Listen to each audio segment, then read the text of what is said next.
حج اسلام کے ایک بنیادی ارکان میں سے ایک رکن ہے، تو یہ مردوں کے اوپر بھی فرض ہے اور عورتوں کے اوپر بھی فرض، اور اجتماعی عبادت بھی ہے۔ لیکن صحابہ اور تابعین کے زمانے میں کیا ہوتا تھا، عورتیں مطاف کے بالکل کنارے کنارے پہ چلتی تھیں اور مرد حضرات بیت اللہ کے قریب چلتے تھے، یہ اہتمام ہوتا تھا۔ حضرت عمر کے زمانے میں ایک مرد نے عورتوں میں گھسنے کی کوشش کی، آپ نے اسے کوڑے مارے۔ آج اگر اس بات پہ کوڑے لگائے جائے تو ساروں کو ہی کوڑے پڑیں گے۔ نماز جنازہ کتنی بڑی عبادت ہے کہ مسلمان ایک جانے والے کے لیے مل کے اللہ سے مانگتے ہیں مغفرت کی دعا۔ تو مردوں کو تو حکم ہے، یہ فرض کفایہ ہے، نماز جنازہ ادا کریں۔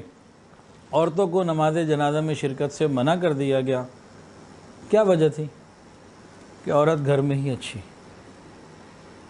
تو یہ اصول اگر ہمیں سمجھ میں آ جائیں تو انشاءاللہ ہماری اپنی عقل بھی ٹھکانے آ جائے اور ہوش بھی ٹھکانے آ جائے۔ اب ایک مرد ہے، ایک عورت ہے، ان دونوں کی اپنی اپنی فطرت ہے۔ اس فطرت کے حساب سے بھی ہمیں سمجھنا چاہیے کہ مرد کی فطرت کیا ہے اور عورت کی فطرت کیا ہے۔ عورت کے بارے میں یہ بتایا گیا، اگر عورت نیک بنے تو دنیا کی سب سے قیمتی متاع ہے۔ دنیا کی سب سے قیمتی متاع نیک عورت، نیک بیوی ہے۔ اور اگر عورت بگڑ جائے خدا نخواستہ تو 70 مردوں سے زیادہ بے حیائی پھیلانے کا سبب بن سکتی ہے۔ سلف صالحین کا قول ہے کہ مرد اگر کدال لے کے، مرد اگر کدال پھاوڑا لے کے گھر گرانا چاہے نا تو اتنی جلدی نہیں گرا سکتا۔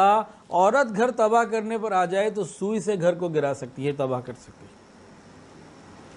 مرد پوری کوشش بھی کرے تو اس کو گھر گرانے میں وقت لگے گا، عورت اس سے بہت جلدی گھر کو گرا سکتی ہے۔ یہ فطرت ہے عورت کی، اس لیے عورت کو چاہیے کہ اپنے خاوند اور بچوں تک محدود رہے، تمام تر توجہات کا قبلہ ان کو ہی بنائے، فرصت ملے تو رب کی عبادت کرے، اللہ کو منائے۔ دوسرے لوگوں کے ساتھ عورتوں کا زیادہ اختلاط بہرحال تباہی کا سبب بنتا ہے، اور جب کوئی عورت اپنے خاوند سے باتیں چھپانا شروع کر دیتی ہے بس یہ تباہی کا آغاز شروع ہو جاتا ہے۔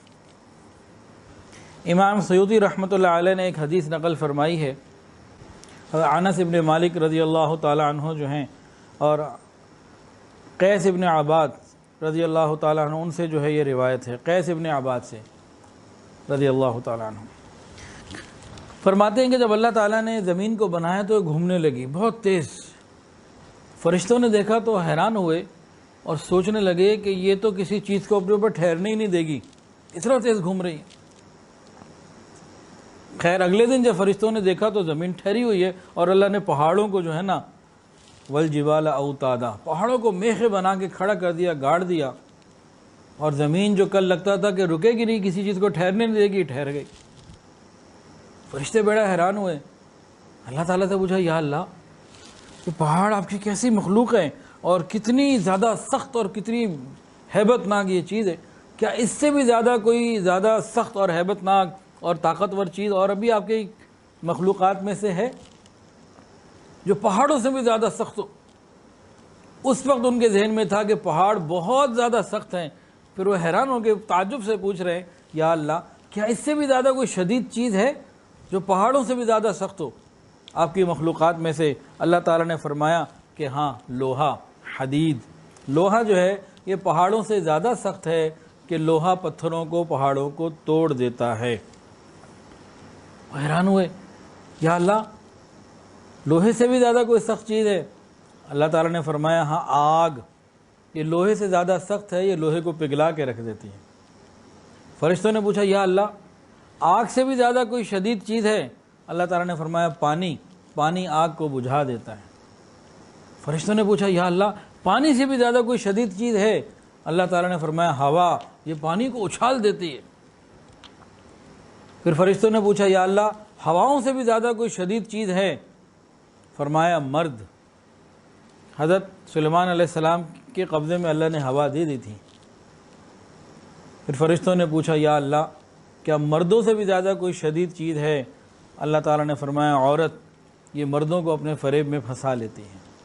اور اس مضمون کی تائید قرآن مجید کے 2 آیات سے اس طریقے سے ہوتی ہے کہ جہاں اللہ تعالیٰ نے شیطان کے مکر و فریب کا ذکر کیا نا، تو وہاں فرمایا ان کید الشیطان کان ضعیفا، یہ جو شیطان کا مکر و فریب ہے بڑا کمزور ہے، بڑا ضعیف ہے۔ یہ قرآن ہے، 5ویں سپارے میں ہے کہ شیطان کا مکر و فریب بڑا کمزور ہے۔ شیطان ہاتھ پکڑ کے نہیں لے جاتا، دل میں وسوسہ ہی ڈالتا ہے، اس سے زیادہ اس کے پاس کوئی قدرت نہیں ہے۔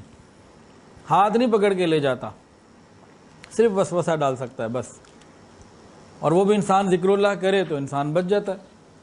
تو قرآن میں اللہ فرماتے ہیں ان کید الشیطان کان ضعیفا، اور جہاں عورت کے مکر کا ذکر ہے قرآن میں سورہ یوسف میں، تو کیا فرمایا ان کیدکن عظیم، کہ تمہارا مکر و فریب بہت بڑا ہے۔